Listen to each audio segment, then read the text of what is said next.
Bismillahirrohmanirrohim. Assalamualaikum warahmatullahi wabarakatuh.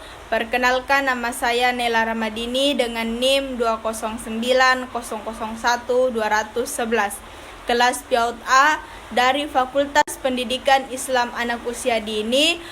Di sini saya akan menjelaskan hasil mimpin saya dengan materi anak berkebutuhan khusus, yang dimana isinya materi-materi yang telah dipelajari sebelumnya.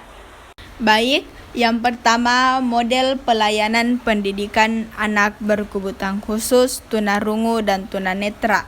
Nah, di sini bisa kita lihat pengertian dari tunarungu dan tunanetra. Tunarungu adalah menurut Hermanto 2010 mengemukakan bahwa tunarungu adalah kondisi kehilangan fungsi indera pendengaran yang dialami individu baik sebelum lahir atau sesudah lahir, yang dimana artinya di sini adalah anak yang tuli total atau anak tidak mampu mendengar suara sedikit pun.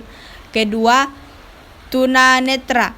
Tunanetra adalah anak yang mengalami kerusakan atau hambatan pada organ mata, yang dimana artinya anak tunanetra itu terbagi menjadi dua, yaitu buta total dan kurang penglihatan. Yang pertama, buta total, yaitu anak yang membutuhkan media untuk mengikuti kegiatan pembelajaran, seperti media indera peraba. Kedua, low vision atau kurang penglihatan, yang dimana anak kurang penglihatan ini masih bisa membaca dengan cara melihat dan menulis, tetapi ukuran lebih besar. Nah, selanjutnya layanan pendidikan bagi anak tunarungu ini terbagi menjadi dua, yaitu pendidikan segregasi dan pendidikan inklusi. Yang pertama, itu layanan pendidikan segregasi adalah layanan pendidikan terpisah dari pendidikan anak yang normal, yaitu SLB B, sekolah luar biasa untuk anak tunarungu. Yang kedua, layanan pendidikan inklusi. Layanan pendidikan inklusi ini adalah layanan pendidikan untuk anak yang berkebutuhan khusus, yang dimana di dalamnya juga ada anak yang normal, di mana mereka belajar bersama dalam satu ruangan yang sama. Nah, yang kedua itu model pelayanan dan pendidikan anak ADHD, ASD, dan tunalaras.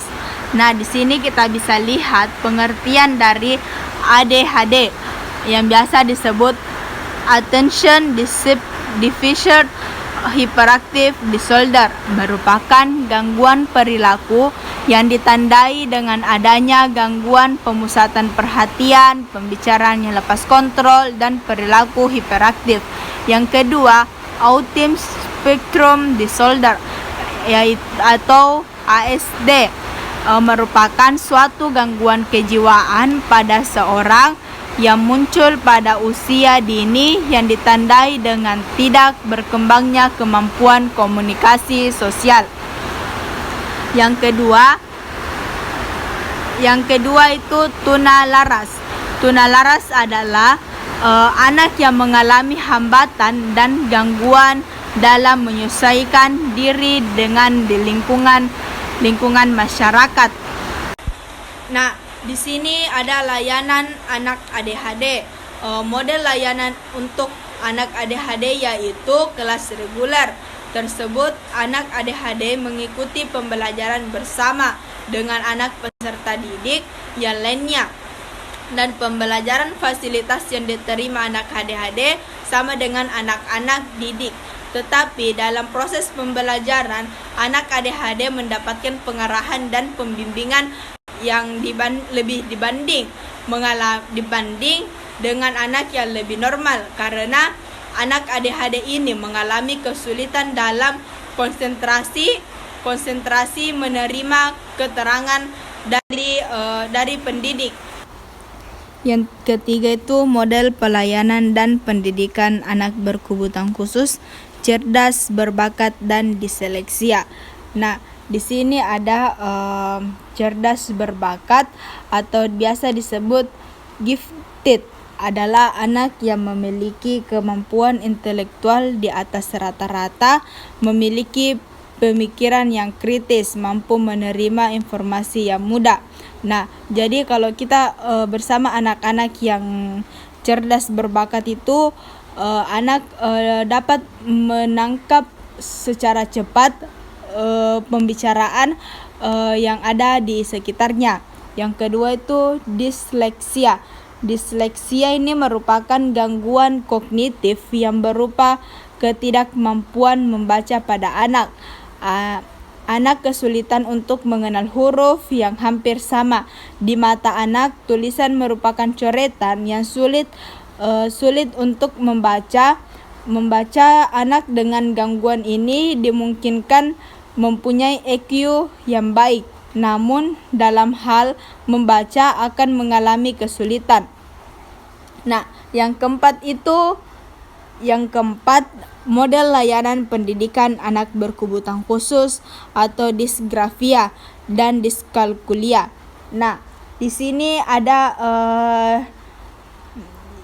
pengertian dari disgrafia dan diskalkulia.